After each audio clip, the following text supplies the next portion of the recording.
Welcome to the Black Knight Nation podcast. I'm Sal Interdonato. We're back for another edition. Very special guest, Mark Beech, tonight. First off, if you want to give us a rate, subscribe, or a review, we're on podcast everywhere. Also, you can check out our website, blackknightnation.com. We'll have I'll have the top 10 plays of 2020 season up tonight or tomorrow morning. You can go through those and probably get on my case a little bit for my picks, but let's just jump right into our special guest tonight. Mark, it's an honor to have you on. I know when we first met, I think we first met in the Army press box. I was covering the team, in my early days of as a beat writer, and you really just I just talking to you brought me a lot of enthusiasm for the program's history, as well as the present when I was covering it. So thanks for joining us. Well, that's great, Sal, because I was always conscious of the fact that you knew much more about what you were talking about than I did when you were talking about the Army team, on a week-to-week basis. You were in there all the time. Yeah, I appreciate that. I was just going over the book, when Saturdays mattered the most, and it's your book on the 1958 undefeated season, the last great Army team, so to speak. And there's so much detail in that book, and I know it's been a while since you wrote it, but just first off, being a West Point grad, what kind of inspired you for the book in the first place? Well, I'm the son of a West Point grad. My dad was class of '59. He was classmates with Pete Dawkins and the other seniors on that team. And I can remember going to visit his parents in southeast Kansas, is where they lived, in a little tiny town called Parsons, Kansas. And I had nothing to do all day, and his copy of his howitzer was out on their coffee table all the time, inscribed to Mom and Dad. And I used to flip through it, every day, and I would always stop at the football team, which I was, this was in the '70s, and I was just stunned that there was an Army team that had been undefeated, that had beaten like Penn State and other ranked teams, and was, had been number one and had a Heisman Trophy winner. This was just all blew my mind when Army was losing to Navy 55-0 and things like that. The '70s were lean years, and so it was always in the back of my head to do that, or sort of the fascination with that team. And by the time I went through my own process of getting to Sports Illustrated, and the time came for me to I thought, write a book and find out what it was all about, because I had no idea what writing a book entailed. That was my one big idea, and a publisher actually said, "Yeah, we buy that book," and so that kind of got me off and going. And the real gratifying part of doing it was finding out that it was actually a book worthy of a book itself. Like when I was writing, it was a lot of fun. It's amazing. I mean, like I said, just going over it now, some of the details and that season. I mean, I was trying to think of the Hall of Famers on that team, right? Of course, we know Pete Dawkins, right? Bob Novogratz is a Hall of Famer. Bob Anderson's also a Hall of Famer. I believe he is. Yeah. Yeah, and then Bill Carpenter. I think he Definitely. might be an all. Yeah. So I mean. And then there were some of the characters. Like I was reading something on Harry Walters, right? I mean, I guess he was part of the backfield, but he's also the place kicker. And to me, what's amazing back then is that a lot of these guys played both ways, right? I mean, a decent amount of these guys played offense and defense, which was the substitution rules in college were all, one of the reasons Army was so great in the '40s was they could recruit everybody, and there was the deferment, but they also the platoon system was a huge deal, and they gotten rid of that going back into the '50s. They wanted to try to even things out again in college football and help smaller schools compete against bigger schools. And so, they just, for the way things worked, Army didn't go much deeper than their top 11 or 12 players. They really there were some guys who saw some playing time and some significant playing time. But the guys who saw the most of the time were the guys who were in there the whole game. I mean, I'm blanking on his name, the quarterback. Joe Caldwell. Joe Caldwell was a defensive back, and he played all the time. They were not Bob Novogratz, those guys played much more, but they did not. There was not a lot of substitution allowed in those days. It's crazy. I was just reading up because I want to see. Okay, they were 8-0-1, right? And the Yeah, tie was against Pittsburgh, so I wanted to read up a little bit more on that game. And I saw that Novogratz had 18 tackles in that game. And also, I mean, it's crazy. I mean, he was an All-American lineman, right? And he would also had 18 tackles. And something I didn't know about him was his background and how he got to West Point through Blair Academy. And yeah, Blair Academy was I live about 50 minutes from Blair Academy, and right now, I mean, they've always been a pretty top wrestling program. And back then, they were still pretty known for and he was a pretty good wrestler back then too. So I mean, it was just right. like it brought just like I said, just that kind of detail. And I think that another thing, we know with Army history, right? We know the undefeated seasons in the 40s and the national championships, and we know Mr. Inside and Mr. Outside.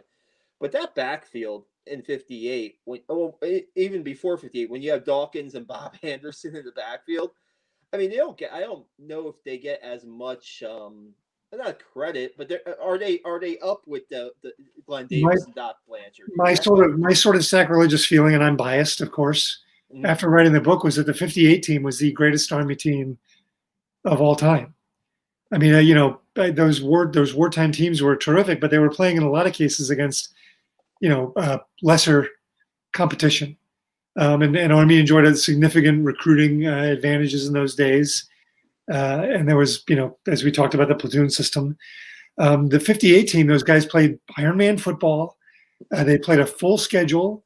They were playing really good. Like that Pittsburgh team, I remember going to a West Point lacrosse game, and with a classmate of mine who played on the lacrosse team, and I asked him why Army was getting boat raced by Johns Hopkins, I think, and I was like, what is the difference? And he was like, well, I mean, Army can roll out two really really good lines, and Johns Hopkins can roll out 3 and 4 and 5 awesome teams, the lines that would be the first line if they were at Army. Yeah. And that's sort of the situation Army was facing when they played Pittsburgh. Is that Army already had a small class. I mean, they only got like 23 recruits a year for football. Wow. It was a very tiny thing. Red Blake was really straining against the academy's restrictions, and so that '58 team succeeded and excelled in the face of a lot of adversity. And I thought it was them going undefeated and being ranked number one and producing a Heisman Trophy winner, I thought made them at least the equal, if not better than those teams of the '40s. I was going through the scores of the '58 team. They gave up 49 points in 9 games. Yeah, And 14 of those points come to Pittsburgh. So you look at 35 in 8 games. It's insane. And you go 14-2 over Notre Dame, 22-6 over Navy, and it's just like wow. And I think that another, you look at the history of Army football, right? Yeah, you have the Heisman Trophy winners in, Davis, Blanchard, and Dawkins, but then also centered around that group is Blake, right? And the yeah. character that he was. And man, just rereading your book over the summer and then just going over it now.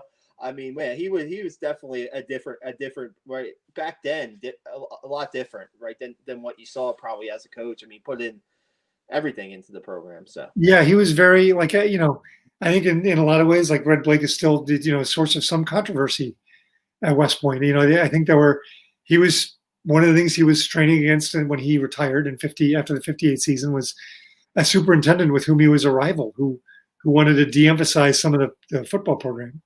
And it's the age old conflict that you see when Army was debating about how to get better just a couple of years ago.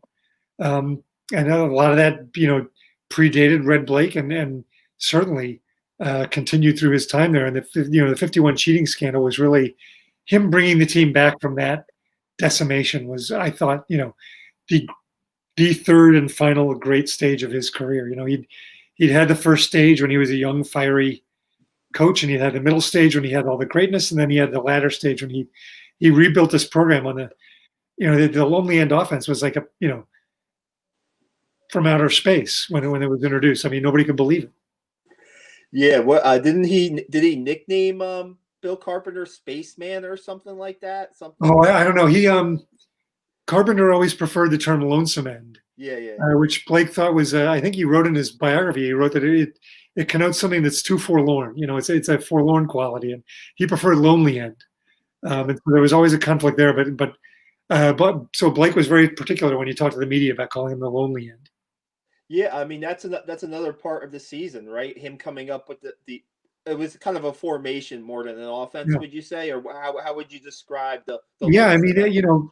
he as we talked about, Army was undermanned. I mean, they couldn't roll as deep as like Pittsburgh and Notre Dame and even South Carolina, and so he thought it was suicide. He thought he'd had a great team the year before, and they just they'd worn themselves out by running into these packed fronts. These teams were stacking the box on them because they were this running team, and so he was like, if we want to beat that defense, the Oklahoma defense, we've got to dislocate it.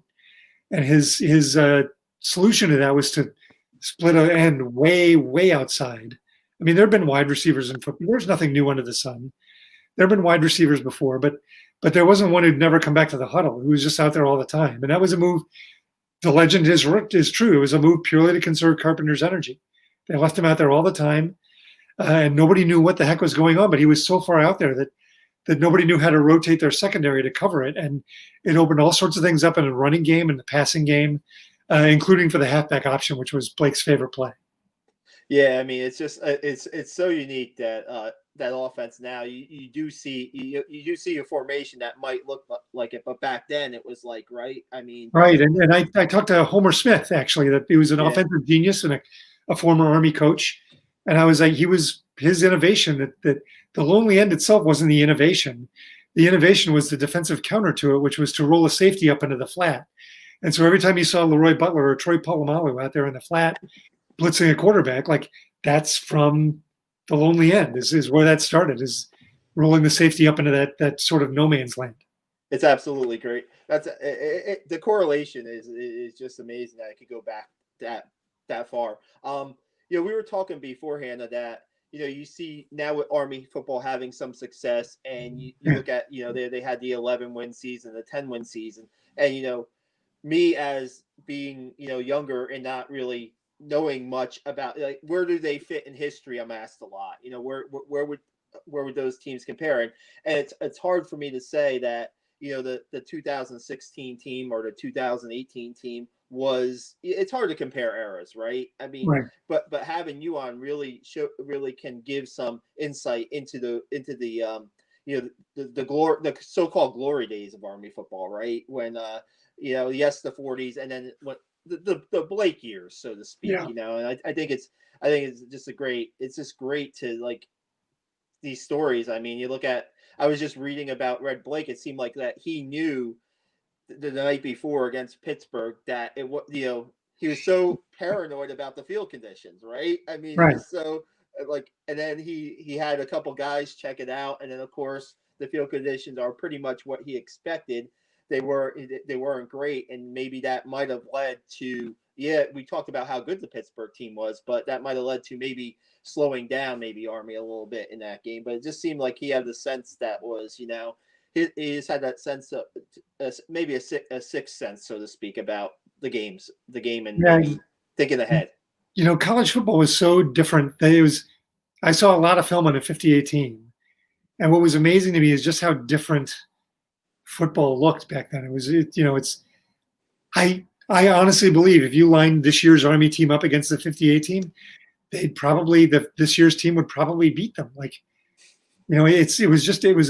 the guys are bigger and they're faster, and they just play a different style of football that's more conducive to, like, it's all built on the triple option offenses, getting the man free. And I just think that it's much more sophisticated than anything Army had ever seen in 1958. And so it's hard to compare eras, but, like, it was interesting to me that, like, I didn't realize that the 58 team was the last time Army was ever not only ever ranked number one, but it was the last time they were ever ranked in the top 10. And they've had some good teams. It's not they've not been not good in the years since. There have been years where they've been very good, but they were just at a different level compared to the rest of the country back then. Yeah, I remember when Army was on its roll starting in 2016 to 2018. You always went back to the 1996 team and that 10-2 team. And you always say, well, this was the first time since 1996, most of the time when you were going back to. But to think back, wow, you're talking over 60 years now. That was the last time the 58 team was the last time they were in the top 10. That is just, and like you said, there were some good teams in the 80s with Jim Young. There was that 96 team under Bob Sutton, and Monken had, the 11th win team. But wow, that's quite an accomplishment. And to be number one in the country too, right? At one point during that season. I mean, it's just, we talked about the size difference, right? Like Bob Novak, I think I remember talking to Bob Novogratz at an Army golf function that, what was an offensive line back then? Like maybe was it around 210? Their biggest lineman was Ed Bagdonis, who I think, was he a hammer thrower or a discus thrower at the Olympics in 1960 in Rome? Wow. Ed Bagdonis was their biggest lineman, and he went 225. Yeah. On his biggest day. Monk Hilliard told me they got off the plane in Houston for the Rice game, and the guys were like, "Where's the rest of the team? Where's your lineman?" And he's like, "I am a lineman." Yeah, and I think like going back to my coverage days, I think that when Rich Ellerson came in, right? Rich Ellerson was all about having the lighter lineman.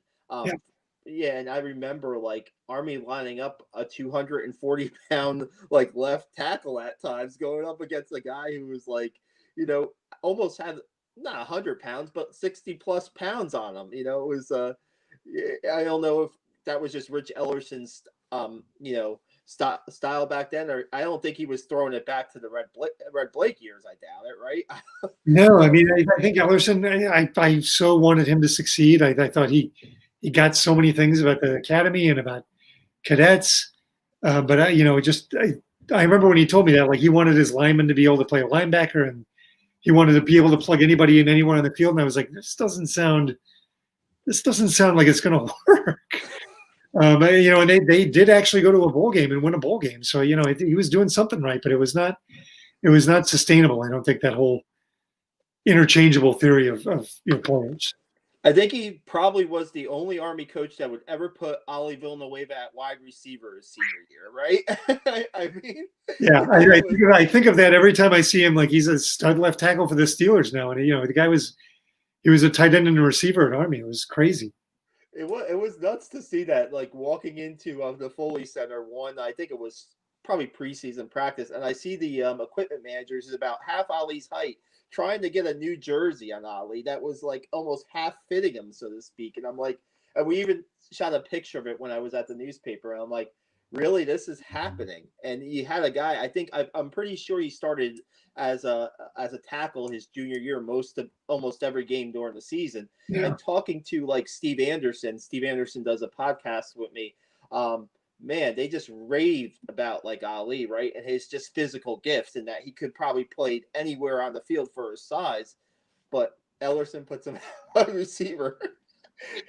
And I swear, like, till this day, he might be the best wide receiver that I've seen play at Army during my time in like since 2007 on. Well, and I've always had the limitation for Army, and this is where like the 58 season was a turning point, like, because the pros became so important, even 1 year later. They just can't recruit quarterbacks. If you a quarterback who can throw the ball. I think Lehman Hall might have been the last great true passer they had. And he could throw the ball a long way. But it was just it's just something that Army just doesn't excel at, and it's tough to do, and especially when you run an option offense. And so even if you have Ali Villanueva at wide receiver, like, you've still got to get him the ball, and throwing to his back shoulder or throwing a jump ball for him it's not as easy as it sounds. And you've got to have somebody who can do that, and that limited them, I thought.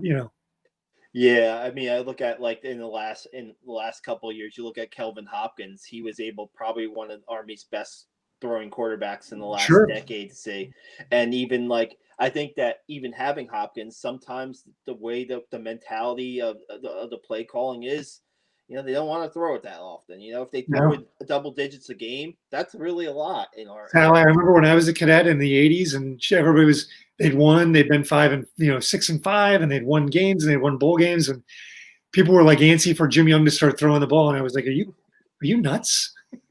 Are you crazy? Like, this is this is it. Kick it out. That's our offense. That is it. That works. And so Army is like transcendently good these days when they have a quarterback who can throw the ball like Hopkins, or back in '96, Ronnie Makeda. Yeah. When they have a quarterback who can throw a little bit, they turn into something special.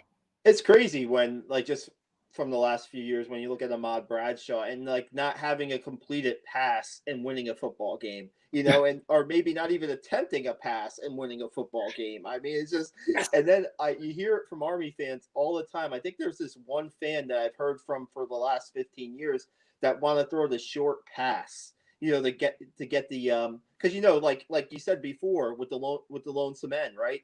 They're loading the box. Well, they're still doing that today against Army, right? They're still loading the box there, and like, how do you counter that? Well, does one pass stop them from loading the box?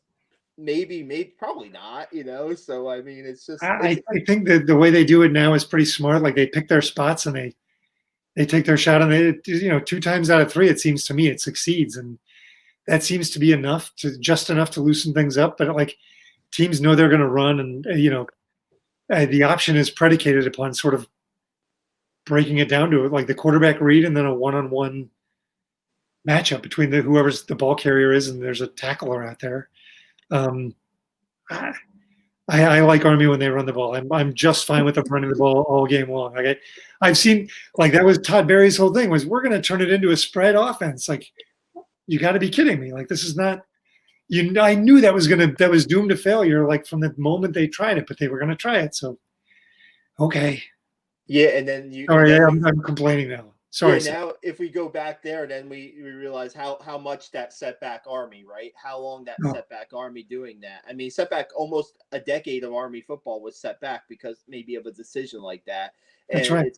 It's crazy. When I'm reading the book, and from you, speaking of the book, do you think, because you said that, when you were first putting the idea together, that you were, was there enough to write a book? Of course there was enough to write a book. Do you think that, how much more did you have really that you weren't, that maybe you didn't get into the book that maybe you would have liked? Was there a lot more, much more? One thing I struggled with was like how much to do after the season ended. Like, I was writing about this great transcendent season. I mean, they were the last team to ever be number 1. They were the last team to beat Notre Dame, the last to have a Heisman Trophy winner. Like, they were just, in so many ways, Red Blake's last team.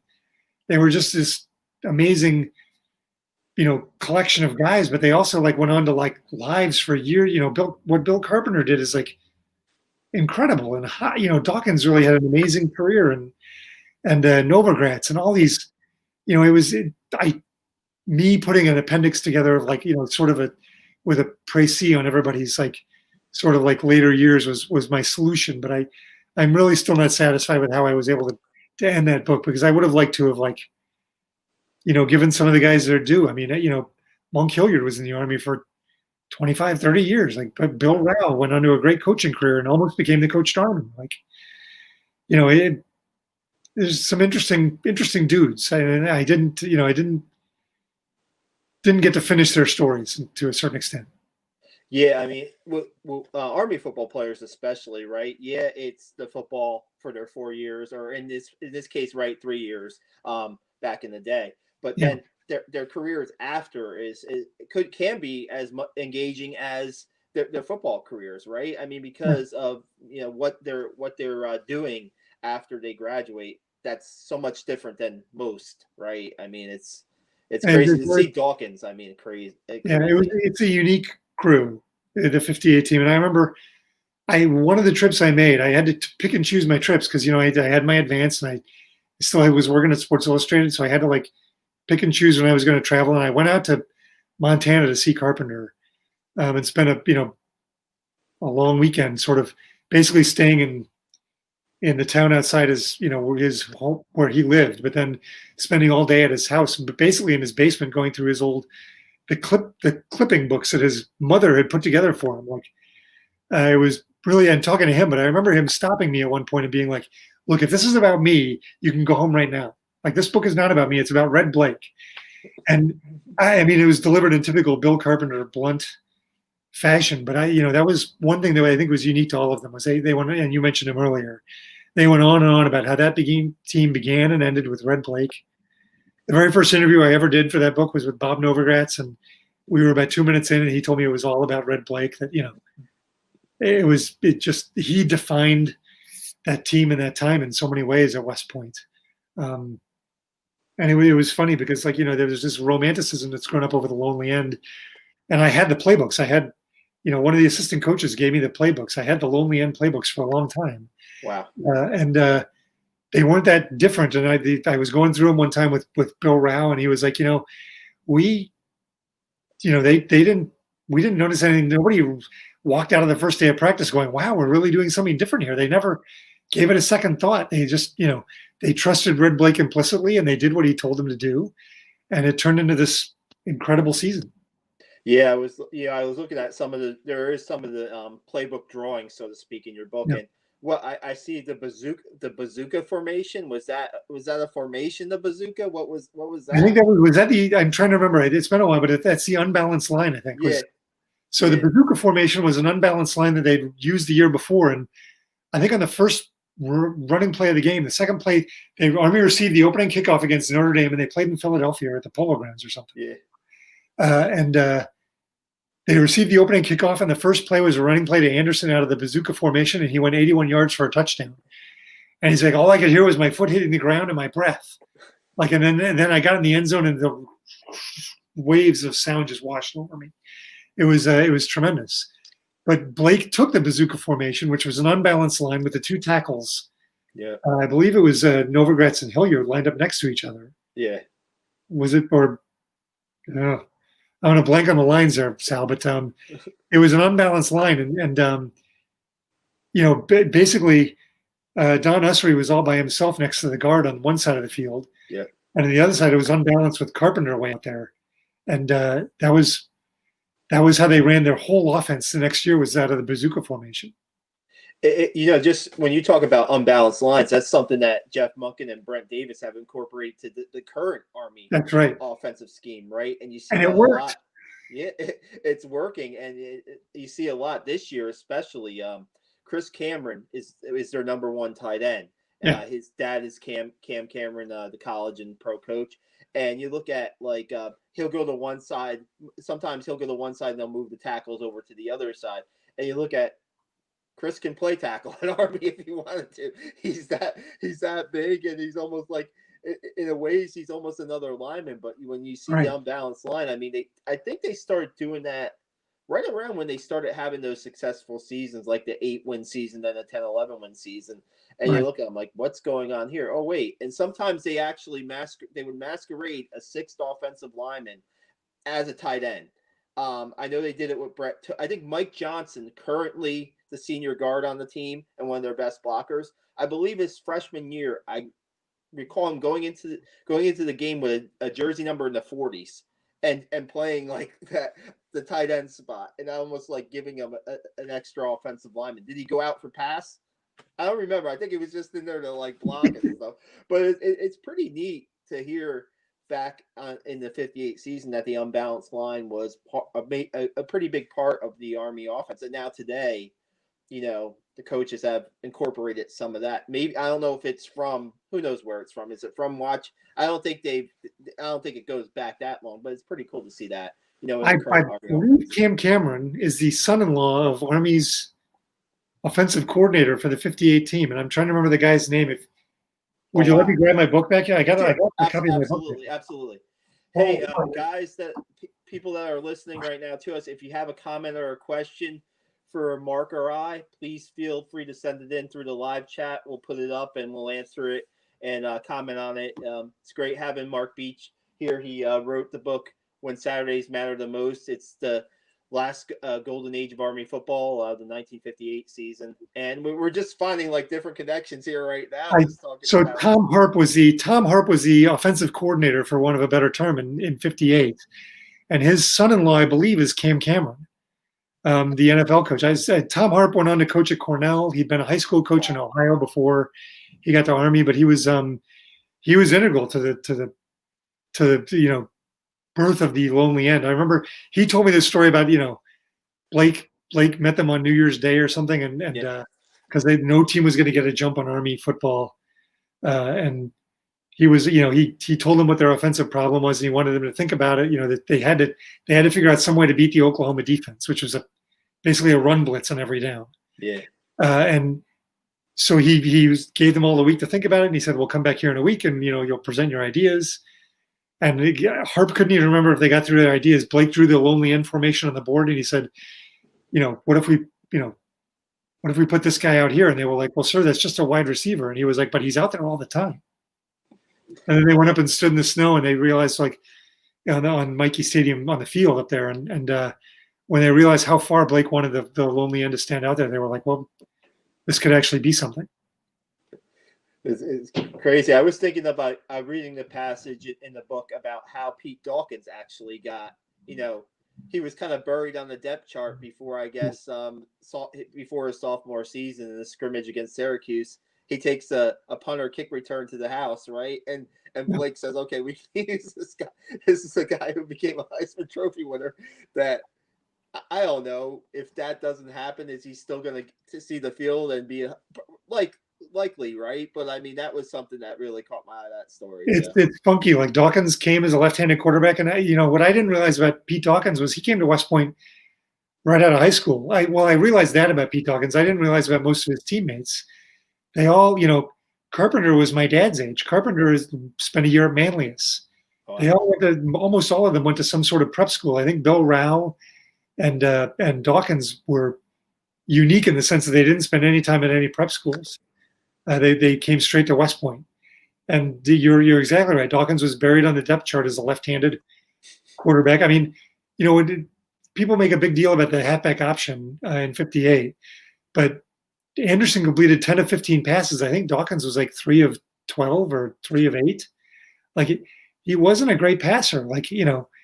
They had to do it, but he was determined. He was a real competitor there. And that Pete's so, I don't want to use the word glib because that's got negative connotations, but he's so good in so many situations with people. He's just, people think that he's this naturally good and brilliant all the time. And Pete's a real, he fought polio when he was a kid, and the doctor told him he'd probably never play football again.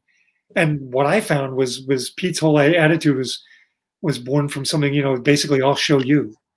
And that's what he did at West Point, and that's what he'd done when he beat polio and, proved the doctors wrong. And I think to a certain extent, he'd already shown everybody by the time he got out of West Point. And so there was nobody else left to prove himself to. It's amazing how he's still an ambassador to the program, right? Yeah. I mean, I see him when pre-pandemic, he was on the sidelines for the big games. I know Jeff Monken has kept him really close to the program. And, I remember the last time I saw him was probably on the sidelines for an Air Force game a couple years back, I believe, at Mikey Stadium. But he was always there, always present. Right. I think that when you have a guy like that who's been so successful in almost everything he's done from college to, look at a Rhodes Scholar to business. I mean, I don't know. I think that, I don't know if the appreciation now, people like to hear what he overcome when he was a kid from you. People might not know that about Pete Dawkins. They might only see Heisman Trophy winner under his name, but there's so much more to the man, right? Well, it's funny. I remember reading it. There was a story in the newspaper, where the writer actually quotes Dawkins begging him not to make too much of it. It was a mild case of polio, and Dawkins was careful to say that. But I mean, he was still built up quite a bit in the press, and I think because he became so famous, he's as famous as any college football player I can think of, really, for all sorts of different reasons. He became so famous, and I think people forget what a brilliant football player he was. He scored 12 touchdowns in 58. He averaged 30 yards a catch. I mean, he was a great halfback. It's not, him winning the Heisman Trophy was not some fluke. Bob Anderson was a tremendous football player, probably a better passer, had been All-America the year before. And actually one of the guys on the 58 team told me that Novogratz was better at his position than either Anderson or Dawkins was at their positions. They said Novogratz was the best football player on the team. So there's a lot of competition on that team for who was the defining character. But I just think that there's a reason Dawkins is on the cover of my book, and he's still an ambassador for the program. Is he lived up to all the hype in '58? Yeah, because I look at, like, if we want to talk about the Navy program, Roger Staubach is still one of their quote faces of their history and their program, right?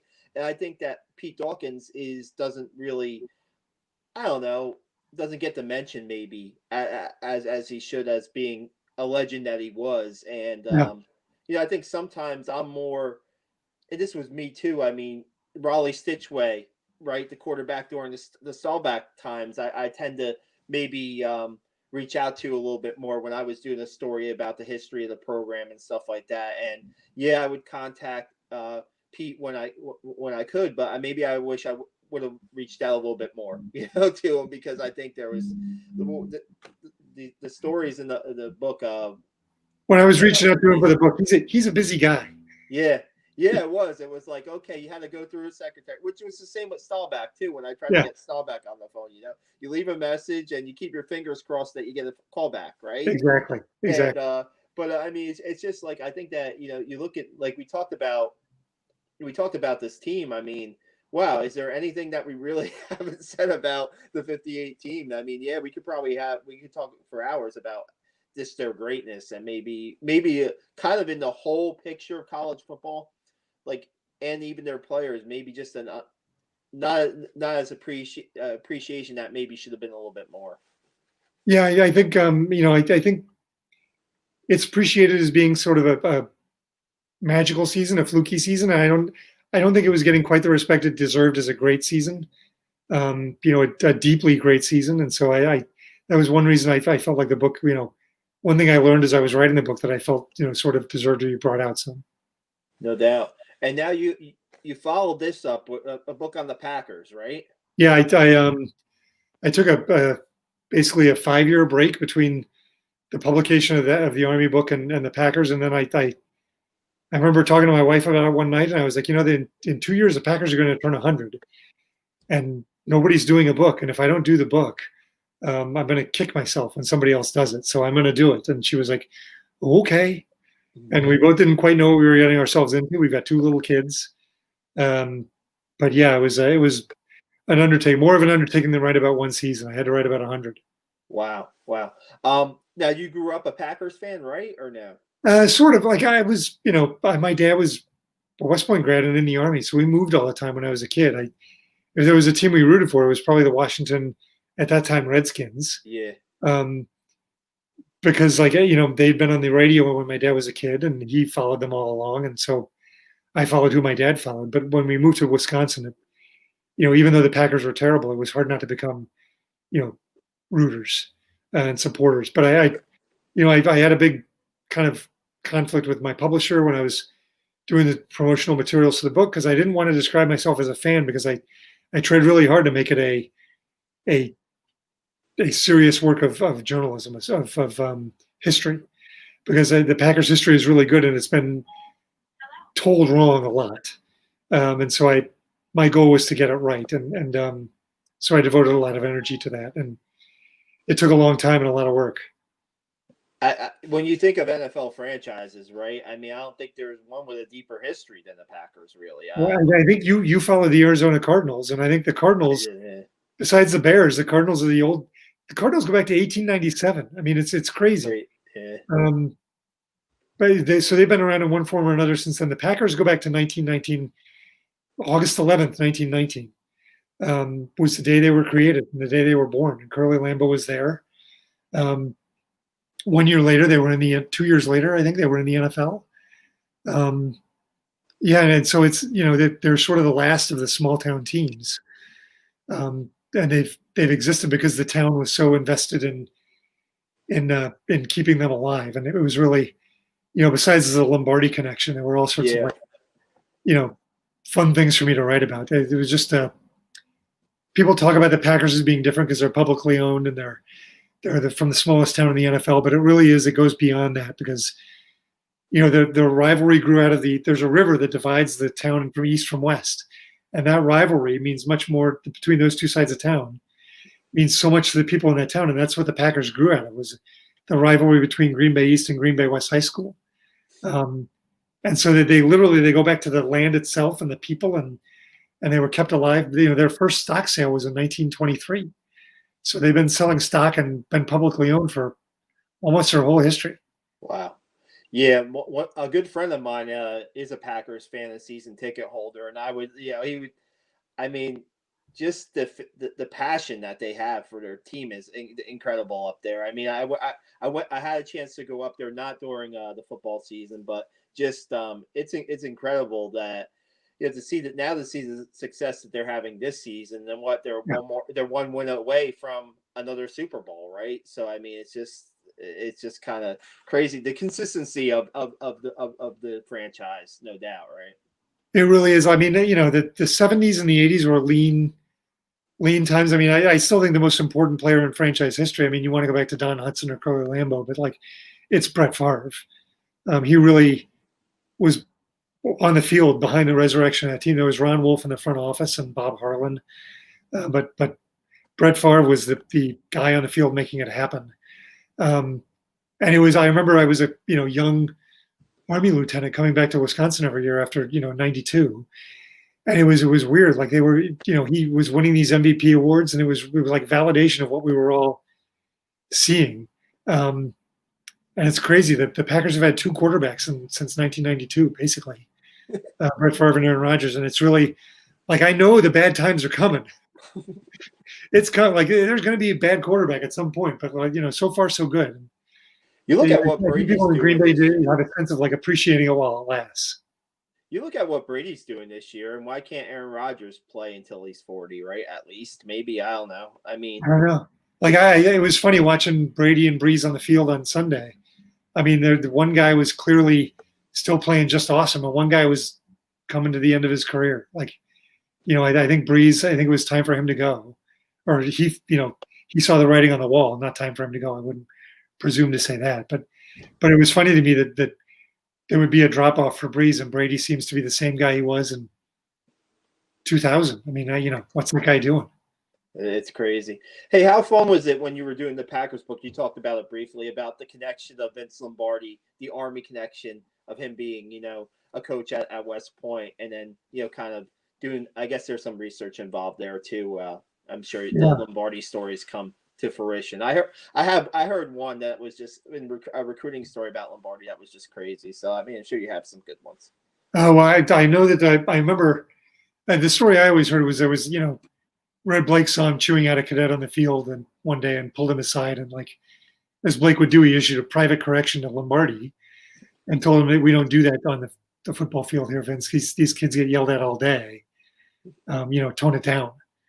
And there were after Lombardi became the top coach in the NFL, there were quotes from Blake to that effect that he had to rein in this fiery personality. But what was fascinating to me, and David Marinus really brought it out in his book, When Pride Still Mattered, which is just a Bible for me, was that Lombardi liked to say that everything he learned about preparing and organizing a team to win, he learned from Red Blake, which was fascinating to me. And there was also there's a segment of Lombardi's book, and I'm blanking on the title now. It's he wrote it with the W.C. Hines, the great sports writer. Okay. Might be Run to Daylight. But Lombardi wrote this tremendous book about coaching, and it was about a week in the season of the Packers. And it was like he wrote about one of his anecdotes in the book was like, we'd all get the call. I lived at West Point. We'd all get the call from Red Blake, come on up to the gymnasium. We're going to watch some film. And I think they lost to Navy the year before, and they'd have to watch the Navy film again and again and again because Blake was just obsessive about it. And I think Lombardi learned a lot of it at West Point. He learned to be an obsessive there. Yeah, connection is incredible. My story was about I'm blanking on the player of Army back around when your 1958 season comes up. He's from Jersey, comes up for recruiting visit, so to speak, at West Point. And his tryout, his look was basically playing a one-on-one basketball game, deemed one of the better athletes on the team. and totally taking them to school, and Lombardi saying, "You're coming here." I mean, it wasn't really anything football related. They just saw great athleticism in this player, and that was the one. Because when I go, it's great. Like, we talk about the Packers' history in the NFL, but you look at Army and the history of its football program, right? To have the Blakes, to have the Lombardis, to have the Dawkinses, to have the Glenn Davises and the Doc Blanchards. Jeff Monken is big on, saying we're one of the most historic programs in college football. And yes, that history does date back into the 40s and the 50s, but that is not necessarily a bad thing, right? When you can go back and look at, wow, this program and the history and the people that have been a part of it through the years.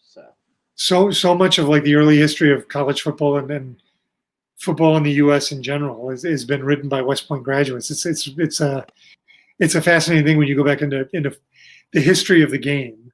There's West Pointers all over it. At the pro and college level. I think Elmer Oliphant, who was a great fullback for Army in the teens, used to make money playing for the Buffalo All-Americans up on the weekends. He got leave from MacArthur to go do that when MacArthur was a superintendent, and that was it's just there are guys like Oliphant shot all through college football. One of he didn't have a West Point recruiting base, but one of Curly Lambeau's great secrets to building those great teams was the Notre Dame network. Curly Lambeau spent one semester at Notre Dame, but he used the Notre Dame network for the first 20 years of his coaching career. I mean, Don Hudson was his coach at Alabama was a guy named Frank Thomas, who'd been a quarterback at Notre Dame not long after Lambeau had been there. He played with a lot of Lambeau's teammates. And Frank Thomas is the one who tipped Curly Lambeau off to Don Hudson. Curly Lambeau was at the Shrine game in San Francisco. He never saw Don Hudson play down, but got tipped off to him by Frank Thomas, and the rest is history. And so those connections, I mean, I'm sure Blake made use of those too. Yeah, I mean, you look at like the coaches at West Point, right? Of course, Blake is the guy that comes to mind. He's number one on the victories list. But then you see Jeff Monken, getting close to 50 career wins at West Point, and passing like a Bob Sutton and nearing a Jim Young. And it's just like, wow, you look at Jim Young, Hall of Famer, right? Red Blake, Hall of Famer. I'm missing the guy who coached in the 60s. Tom Cahill. Tom Cahill. Tom Cahill, and then also the guy who coached at LSU. Yeah, that's right. And they won the national championship in '58. Yeah, I mean, another great coach. I'll look it up real quick. Pepsin and Paul. What was it? Paul Dietzel. Paul Dietzel. Yeah, I mean, it's crazy. I mean, it's just the now. I mean, he got a giant story in Sports Illustrated. When he came back to Army, he coached in the 60s. They thought they were going to be. Right. They thought the glory days were back. Yeah, they were ready. Yeah, I don't think he really didn't last as long as many would have thought about. No, I mean, he ran up against the fact that the NFL was a huge deal by the early 60s. It had become like way more important than college football, and guys, 3 to 5 years, which was the Army commitment back then, was just too long to wait for fame and fortune. No doubt, 4 years at Army. That's right. The connection with Paul Dietzel was Rich Ellerson's brother, John, was the captain of his first Army team back in '62. So, That's right. That's right. I remember Rich Ellerson's brother was a West Point grad too. It's crazy, and I guess what I was getting at is a lot of people like now in college football, when they see an opening happen at like in an SEC, maybe mid-level SEC or a Power 5 program, Jeff Monken's name is always mentioned, right? Jeff, because of the job he's done at West Point. And I've always said that I don't think he's necessarily chasing Red Blake at all, but I think that he would want. I always said that maybe he wanted to be mentioned as the next, Red Blake, Jeff Monken, right under Red Blake, as far as like, the all-time wins list and that kind of stuff. Maybe I'm off base here, but I always think, when you're there for 7 years at West Point, look how long Blake was, right? When you're there for 7 years, it becomes like more than just a coaching job, right? It becomes a little bit more. And I think that, I think that he obviously hearing. I talked to Bob Beretta. We had a podcast with Bob Beretta a couple weeks ago. He was talking about how just Jeff was the right man for the job. And you look at the guys at the service academies, right? Niamatalo's been at Navy forever. Troy Calhoun's been at Air Force forever. It took Army a while, but they found their guy, and I think that's. Well, I really like Paul Johnson he is a great football coach, but he went to Navy and Army, like an Air Force. They do great against those big SEC teams or those Power 5 teams. Yeah, they don't play them all the time, and those guys never see that offense. Paul Johnson ran that thing in the ACC, that offense in the ACC, and it just teams catch up to it, and that you can play defense against it. You can beat it, and I don't think it was quite as a novelty that it is when it's the service academies and they play a national schedule and they kind of go around. When you're playing it in your conference, it becomes less of a special thing. And I felt bad for Paul Johnson because he's a legitimately great coach, and Georgia Tech, he couldn't make that work every week. Yeah, and you look at Munkins from the Johnson tree, Niamatalo's from the Johnson tree, right? I mean, and they look at the success they've had at the academies. Wow. So what are you doing this weekend for the Packers Buccaneers NFC Championship game? Trying to find a way to kill time. I was stress baking and walking the dog all day on Saturday when they played the Rams, and I think they're the early game on Sunday, so I might not have that much time, but I'm pretty sure there's something going in the oven in the morning. I'm not quite sure what that is. I just got some new toys, so I like kitchen toys. I might make some ice cream or something. I don't know. I got to come up with something to do because I'll go crazy if I sit around and think about it because the Buccaneers are really good. Yeah, it should be fun, and I guess a little out of history, right? I mean. For your book, you wrote your book, but now there's a little bit more history that the Packers are trying to add to the franchise. So 14th championship. That's far and away. Like 13 is far and away the most. 14 would be huge. Awesome. Really appreciate your time tonight, Mark, to talk about. I mean, you really give Army fans a look into the past. Like I said, with this book was great. I remember tweeting out a picture when I was on vacation down in Myrtle Beach last summer. I still keep it in the back of my car between the trunk and the back seat, that little spot right there. I still keep it in the back just so you never know when I'm waiting for my daughter for a dance class or anything like that. It's always in my car if I want a good read. Really great book, guys. If you haven't read Mark's book on Army football, that 1958 season, please grab it when Saturdays matter the most. I mean, one of the best books I've read sports wise. Grab a copy of it, and then Mark's book on the Packers history, check that out too. Thanks a lot for your time, Mark. Always great catching up. Oh, thank you, Sal. It was so good to talk to you. Thank you for listening to the Black Knight Nation podcast with your host, Sal Interdonato. For more information on your Army Black Knights, visit BlackKnightNation.com.